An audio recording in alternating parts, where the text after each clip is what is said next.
আসসালামু আলাইকুম সবাইকে নিয়ে আসলাম নতুন একটি র্যান্ডম ব্লগ। ইনশাল্লাহ আশা করছি সবার অনেক ভালো লাগবে।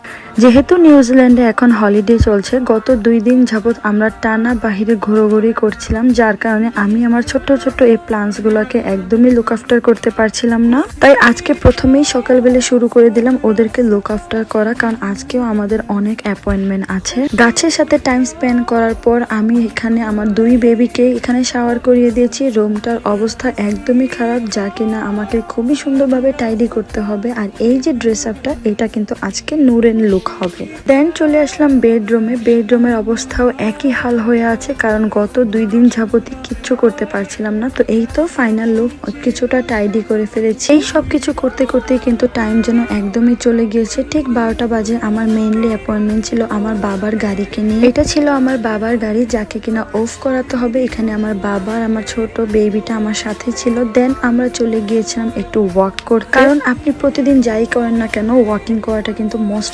ইম্পর্টেন্ট। আর আমার বাবাটা কিন্তু বাহিরে আসতে খুবই পছন্দ করে। আমরা ওয়াক করতে করতে কিন্তু আমাদের পাশেই ছিল সুপার শপ এবং মল। দেন আমরা মলে চলে আসলাম। এটাকে কিন্তু ওয়েস্টফিল্ড মল বলে নিউজিল্যান্ডের, আর এটা কিন্তু অনেক বড় একটি মল। মলের কাজ শেষে বাড়িতে চলে গেলাম। দেন আমরা আবার প্রিপেয়ার হলাম, নিজেকে প্রিপেয়ার করে চলে যাচ্ছি আমার ভাইয়ার বাড়িতে, কারণ আমার ভাইয়া নতুন বাড়ি কিনাতে সবাইকে দাওয়াত করেছে, আমরা যারা ফ্যামিলি ফ্রেন্ড ছিলাম। এখানে আমার গাড়িতে ছোট্ট বাবাটা কি সুন্দর কিউট ভাবে বসে থাকে ওর মামুনির সাথে। মামুনি বলতে ও আমার মাকে বোঝায়, কারণ আমি আমার মাকে মামুনি বলে ডাকি এবং ওরাও এটা খুব এনজয় করে। এখানে আমরা সিগনালে পড়েছিলাম, ওয়েট করছিলাম। আমার হাজবেন্ডের আজ ড্রাইভ করছে। আমার ভাইয়া যেহেতু নতুন বাড়ি কিনেছে, তো ভাবলাম আমি আর মামুনি যে ডেকোরেশন করার জন্য বা খুব স্টোরেজের কিছু একটা গিফট করি বা আপনার কিচেন থিংস গিফট করি। এটা খুবই সুন্দর একটি শপিং মল ছিল। এখানে আমি 4-5টি দেখছিলাম, এত সুন্দরভাবে ক্রিসমাসের জন্য সাজিয়েছে, যেটা অ্যামেজিং লেগেছে।